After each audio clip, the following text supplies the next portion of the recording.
சங்கீத புஸ்தகம் 34ஆம் அதிகாரம் 7வது வசனம்.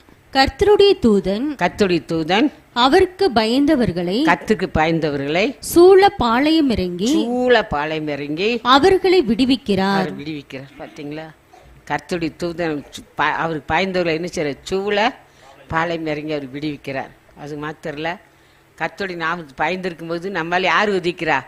நீதியின் சூரியன் உதிக்கிறார். ஆண்டவரை இயேசுக்கு நம்ம மேலே உதிப்பார். நம்மளால எந்த இருள் எந்த காரியம் நம்ம தொடவே முடியாது. கர்த்தருக்கு ஒவ்வொரு நாள் பயந்தா போதும். வெளிப்படுத்தின விசேஷம் 14ஆம் அதிகாரம் 7வது வசனம். தேவனுக்கு பயந்து அவரை மகிமைப்படுத்துங்கள், அவரை மகிமைப்படுத்துங்கள். அவர் நியாயத்தீர்ப்பு கொடுக்கும் வேலை வந்தது. அவர் நியாயத்தீர்ப்பு கொடுக்கும் வேலை வந்தது. வானத்தையும் போதும். என்ன செய்யணும்? நம்ம கர்த்தருக்கு பயந்து அவரை மகிமைப்படுத்தணும். ஸ்தோத்திரம் பண்ணிக்கிட்டே இருக்கணும். ஸ்தோத்திரிச்சுட்டு தூச்சிட்டு அவர் மகிமைப்படுத்தி பாடி எப்போதும் இதயத்துக்குள்ள அவரை பாடி அவரை மகிமைப்படுத்தி கொண்டே இருக்க வேண்டும். நியாயத்தீர்ப்பு கொடுக்கும் வேலை வந்தது.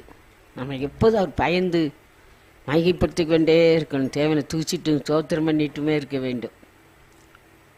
பெரிய பாக்கியத்தை கர்த்தர் நம்ம தந்திருக்கிறாரு.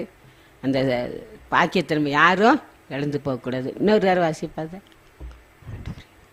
மிகுந்த சத்தமிட்டு தேவனுக்கு பயந்து அவரை மகிமைப்படுத்துங்கள். என் தேவனுக்கு பயந்து என்ன செய்யணும்? அவரை மகிமைப்படுத்தணும். ஒவ்வொரு நாளும் மகிமைப்படுத்தி கொண்டே இருக்க வேண்டும். கர்த்தர் வரப்போறாரு.